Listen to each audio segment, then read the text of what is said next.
What is up, guys? It's Rey-Jay back with another video. And in this one, I want to break down what's happening with SPY, Tesla, Nvda, the QQQ, and a couple of other tickers. I'm going to talk about AMD, ARMM, and all the tickers you guys like to watch. Not to mention why tomorrow is going to be a crazy day as we have the FOMC meeting and Jerome Powell giving a speech. I'm also going to talk about how the market's looking based off technicals and other factors like that. But just remember that I am not a financial planner, so take nothing I say as financial advice. And also, if you guys can, please check out my Moomoo link. If you deposit $100, you're guaranteed 5 free stocks. If you deposit $1,000, you're guaranteed 15 in total, not to mention an 8.1% APY on uninvested cash. The offer ends very soon in just about 3 weeks. Anyways, now let's talk about what's happening with the market. So far, the market is bullish, and I did make that prediction that if we got a Trump victory, we would be expecting a very, very big move in the markets. I also predicted that Coinbase, Bitcoin, and Tesla would be 2 or 3 really, really big stocks to watch, especially as we saw a lot of buyers step in. Lo and behold, Bitcoin was up 10%, Coinbase squeezed up over 25%, and Tesla was up over 13% for the day. So absolutely crazy stuff, guys. The market ended up pumping like crazy after Trump won the presidential election. So the question is, what's going to happen from this point on? What is my prediction? Firstly, you have to remember that we have a very, very important day tomorrow. We have FOMC. That's why I want to really just focus on the data before I break down more details about these bullish charts. So let's talk about this. What happened today? Health technology was a little bit weaker. Consumer non-durables were a little bit weaker too. But besides those two sectors, everything else was bullish. We saw the finance sector explode. We saw tech explode. We saw consumer durables explode. We saw buyers step in and launch stocks like Nvda, the Microsofts, the Amzns. The market went bananas. We also saw a very, very big move by Tesla, by Bitcoin, by Coinbase, and the list goes on. Even JP Morgan made a very, very big move. So crazy, crazy bullish price action from the stock market today. This caused the SPY, ES, the S&P 500, SPX, all of them started to run like crazy. Same thing with the NASDAQ and the QQQ approaching new all-time highs. And the market is showing no signs that it's done yet because the market has more potential, because the market's once again building a lot more steam. It's just like a giant steamboat, a giant locomotive that has so much momentum that's remaining. So what's happening tomorrow? What's going to affect the way this market is going to move? We got the big reaction after the election. Now let's talk about what's happening tomorrow. So tomorrow is going to be Thursday, November 7th, 2024. 1 hour before the market opens, we have initial jobless claims and more jobs numbers coming out. This may cause some volatility, so be prepared for that just to be safe. And then the data is going to get kind of quiet throughout the day until we get to 2 p.m. So at 2 p.m. Eastern Standard Time, a couple of hours after the market ends up opening, we have the Fed interest rate hike decision coming out. Now, will the Fed give us a cut? Will they keep rates the same? Most likely, they're going to give us a 25 basis point cut, but we'll have to see about that. That's going to be the first thing that comes out. And then at 2:30 p.m., we have the FOMC press conference with Jerome Powell giving a speech and answering a lot of questions. That's going to be very impactful, so expect some high volatility during this time. And I anticipate there's going to be a big move coming. Now, approaching the data, what tends to happen historically is the market tends to be very choppy, very sideways, and that's most likely what's going to happen tomorrow morning. But then once we get the releases, I am expecting a very, very big move. Hopefully, it is to the upside looking at the current trend. Now, when Jerome Powell gives his speech, he's going to be answering a lot of questions. What he says about monetary policy in the future could be very impactful. He might be very ambiguous, but just know one thing. Former President Trump, or the current President Trump, he basically has been known for kind of pressuring Powell to be a little bit more on the dovish side, to cut rates even more. So that, in essence, is going to likely affect Jerome Powell. He's going to be questioned about that. Whatever Jerome Powell says and how he kind of responds to that will also have an effect on the markets. So what Powell anticipates for future monetary policy is going to be important, and we can't wait to see what he has to say. This is also going to be very, very key to understand what's happening with our economy. He's going to give us more insights, so that's going to be key as well. Moving forward, just know this. For tomorrow, there's a 97.5% chance the Fed gives us another 25 basis point cut. Why is this important? Because the Fed is continuing this easing cycle now, and it's not just like they cut rates once, they're waiting. They're starting to ease little by little by little. We'll see what happens with inflationary data, especially going into next year. But so far, that's what we're going to be watching for as time goes on. So give this the time it needs, and we'll be very, very patient nonetheless. For other factors out there, just know that the market is back to greed. We went from fear to neutral, back to greed all over again because the buyers are back. Why is that? Momentum is back at greed as the market saw a big bounce and the S&P 500 is approaching the 6,000 area. The S&P 500 We also have the puts and call option ratio going up. So here's the problem. Before the election, people were buying puts. They were shorting the market, saying the market's going to crash, the tank is coming, this and that. What's happening now? They're squeezing shorts. That's what's going on right now. We're seeing a big short squeeze, and there's no sign we're done quite yet. That's because of the fact that the puts and call option ratios are going up, building a lot of fear approaching the election. Instead, we got the opposite. Momentum is showing that the VIX is dumping as well as a result of the pump. We're losing our 50 daily moving average, which is a sign of weakness. Could the VIX dump more? Yes, it can. But as of right now, we'll be watching to see how well the market holds up. It is at new highs, so just be careful. It is a tough resistance we're still fighting at, but the market's showing no signs of capitulating or slowing down. So how about earnings? I went over Celsius and CVS in the morning. Let's focus now on ARM and AMC. ARM did not the best for earnings, so I would say this is just kind of so-so. They beat on EPS with a beat of 30 cents. That's above what we were expecting at 26 cents per share. And then revenue was at 844 million, above expectations. The outlook was also solid, with revenue expected to be between 920 to 970 million, but it wasn't really enough to get Wall Street excited because they're expecting at least 940 million. So there's a possibility ARM's outlook might be a little bit weaker than what we're expecting. That's part of why it started to dip alongside other factors like that. Their earnings were not enough to really wow investors, so the share price is down quite a bit, despite the fact that I would say they were pretty good. For AMC, the same thing could be said about them. So their earnings were not that bad, but yet the share price is dumping. It's a very manipulated stock, so just keep that in mind. Basically, what happened was we saw a loss of about 6 cents per share. That's not as bad as a loss of 7 cents that was projected by Zacks Investment Research. And then for revenue, our revenue was not that bad. I would say it wasn't too bad. We had about 1.33 billion. It's a little bit down compared to last year, but still not too horrible compared to what we saw before. So revenue was so-so, and then their EPS was a nice beat. Guidance was also so-so. One thing that's not so good about AMC is the fact that we're not at a profit yet. We're still waiting for that. And that's why the share price went down. I don't think it was enough to really impress investors. And then there's manipulation as well. So with that being said, let's focus on the share prices. Let's focus on the charts. What do I presume is going to happen going into tomorrow? The answer is right now the market is remaining even more bullish as we're seeing a lot more buyers stepping in. And I just wanted to make it very clear that as the buyers are present, they are continuing to build this momentum. Momentum is going to be very key for the way the market is going to continue to move. So for SPY, make sure you watch these levels, okay? If SPY tomorrow starts dipping below 588, okay, 588 fails us, there is a risk of it getting closer to about the 586 area. And then if that fails us, if the low of the day breaks, we're going to be going back down to 583. So just keep that in mind. If the 585 zone fails us, we're looking for 583. If we manage to break and hold above 590, if we just keep holding above it, I think we eventually go up to the 592s. And if those break, we could get very close to the mid 590s, 594 or so could be coming. And then if that breaks, we're going all the way up closer to 600. So in my opinion, we're still more bullish because we dumped, we saw some profit taking, but then the buyers came back and they pushed us again to new all-time highs. This signifies the market's not done yet. It could try to push tomorrow again.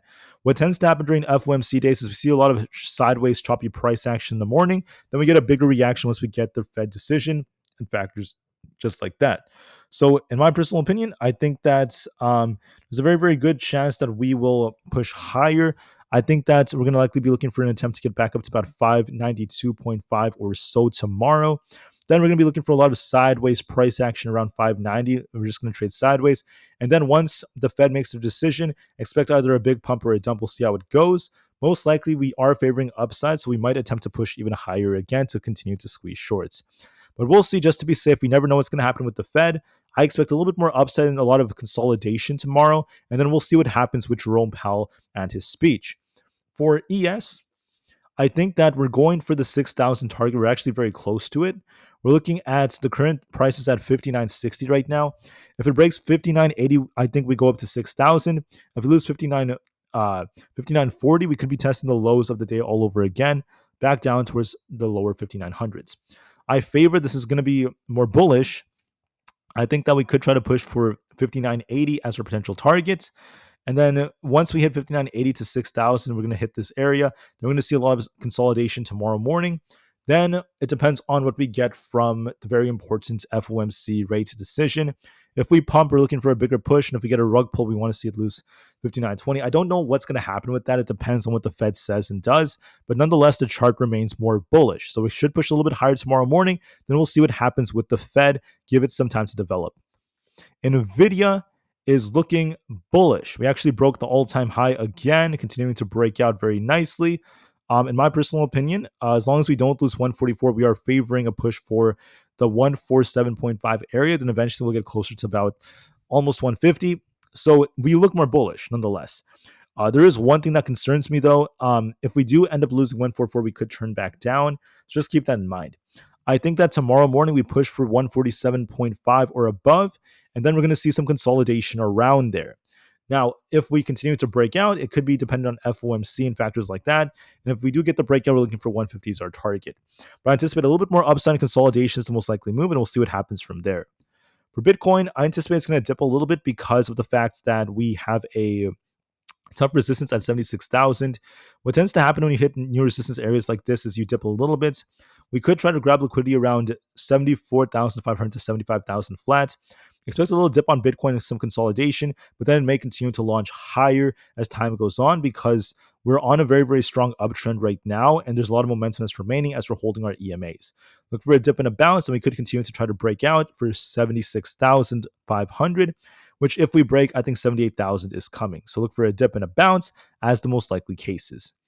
For other factors out there, we have Tesla. Tesla's looking more bullish. Tesla's trying to break out right over here. We have this 290 resistance. If it breaks, I'll look for 292, 295, and then 300 as our targets. If we lose 286, I'm going to be looking for a move back down for around the 282 area. And if 280 fails, let's look for the low to be tested of the day. For me to turn a little bit more bearish, I want to see it lose 275. For me to be a little bit more bullish, I want to see it break 290. Those are going to be some very, very key levels. Today, it dipped only to get bought back up, which shows the buyers are still present. Tomorrow, it might dip back down to 284 or so, get bought back up for 290, and just continue to consolidate in this range. And then we might attempt to break above 290. We need to watch that for confirmation. If you see Tesla above 290, there's a good chance it might try to push for the mid 290s and eventually try to get up to 300. I would love to see it push for 300 strict without any major pullbacks, but we'll see just to be safe. So I anticipate a little bit of a dip tomorrow morning, a lot of consolidation, and then we might be looking for a push after that. NQ is looking bullish. We are very close to the all-time high near the 21,000 area. It's a very, very big level. If we break that, we're going to be looking for new highs. And if we reject and end up losing 20,800, we're looking for a dip back down for 20,680. I am favoring this is going to try to push for 21,000, so we'll see if that breaks or not. But overall, we're doing a good job. For the QQQ, we are going to try to push higher towards the all-time high. I think that, are we trying to break all-time highs? I think we're very close to doing that. We're looking at our main support right over here around 502. If that fails us, we're looking for 500. If we're above 505, we are favoring an attempt to get up to 508. As long as 505 does not break, 508 is going to be our target, and we could continue to pump from here. I think that tomorrow it's going to kind of shuffle around 505 for some time, but it could attempt to push higher depending on FOMC. But nonetheless, the chart remains more bullish. For other factors out there, do not forget that we also happen to have Aapl. Aapl pumped and then rejected today after the news that came out. So Apple's a little bit weaker because of possible changes to tariffs and factors like that. We could be looking for an attempt to dip back down for 221 and a bounce after that. So be mindful, there might be a small dip tomorrow morning on Aapl before it tries to rebound, but I do see a little bit of a dip and a bounce coming for some consolidation. Then we're going to be looking for a big reaction after FOMC, so we'll see how that ends up going. I was talking about this in my previous videos, guys. There's a nice setup on Neo. It has a very clean looking head and shoulders if you guys want to play that. So far it's playing out, so we'll see how it goes. Netflix is bullish exactly as predicted.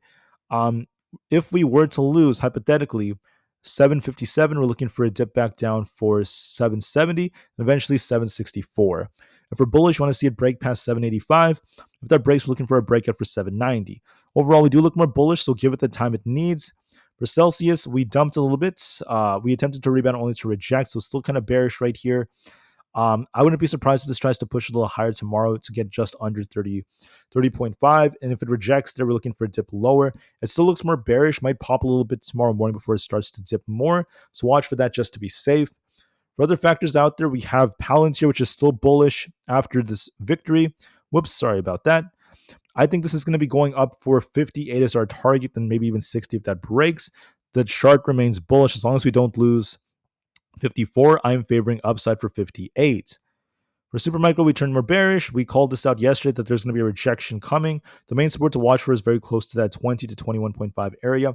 So I think that we're trying to base that 21 minute retest 20 tomorrow. So look for a small dip. I do anticipate more downside, guys, after their earnings came out. So Supermicro is still looking bearish. We might retest 20. We'll see if we bounce or not off of it. So we'll see if we are trying to base or not. But nonetheless, we do look more bearish. For Rivian, we look a little bit more bearish as well. We have this 9.8 areas our resistance. After this rejection that it got, it's going to be making a lower high here. So what I would say is take a fib retracement chart like this, and we'll see how high it goes. You can actually start from like right up here. You guys can see that this is what we're essentially targeting way down here.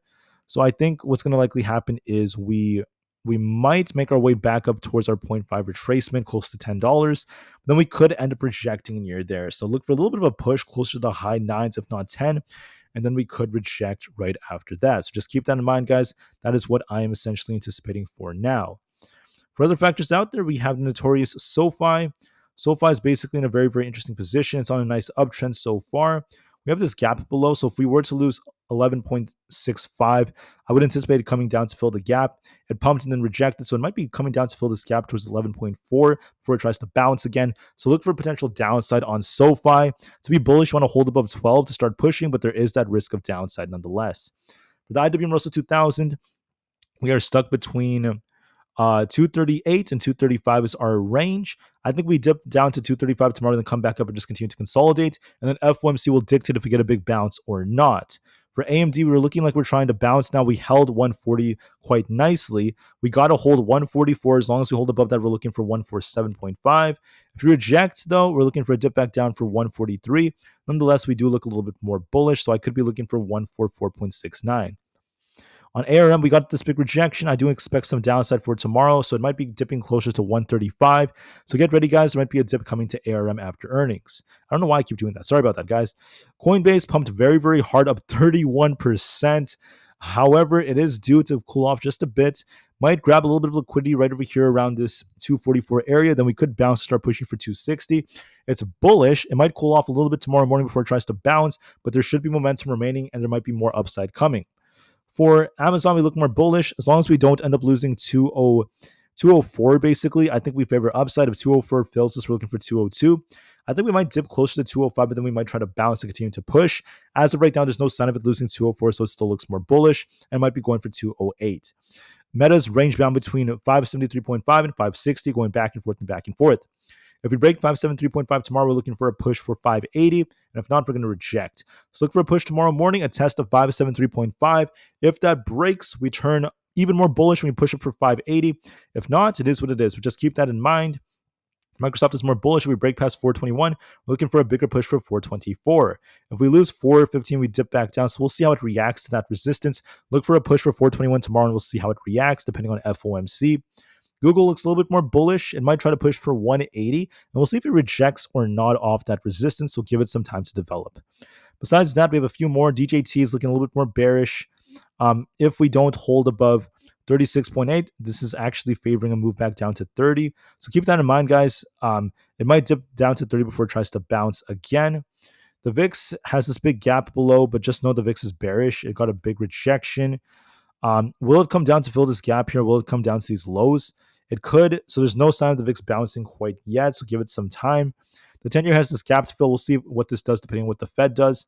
And the dollar has been breaking out as well. We'll see if the dollar gets a rejection and if it can hold 105 or not. So for tomorrow, the most likely move is we see consolidation in the morning. And then we might push a little bit in the morning. Then we see consolidation after that. And then whatever happens depends on the FOMC meeting, depending on what we see from the Fed. So get ready for all of that. We'll see what Jerome, Powell, and the Fed end up saying. We'll see how things end up going. They should be giving us a cut, and we'll see what the reaction is. So I thank you all so much for listening. Please have a great day, guys. Enjoy what life has to offer, and I'll see you guys tomorrow before the market opens. Thank you all so much for listening once again, and I'll see you guys very soon. Have a great day, and peace out.